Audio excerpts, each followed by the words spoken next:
All right, what we're going to do is go ahead and test the sensor and test this new SIREN. And what I'm going to do is program it. And partition 1, correct, or code. All kinds of stuff going on in here.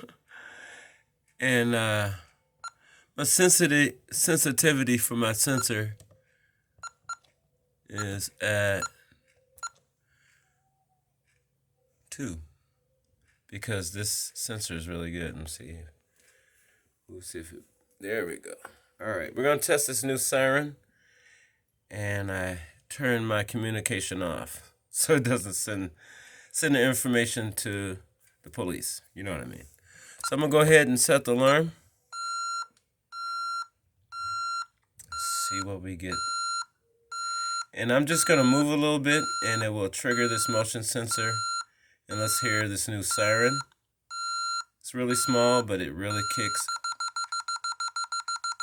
It kicks. And here's the other alarm panel right up here, Honeywell. We have 3 Honeywell systems. And I got 2 of them hidden in secret locations.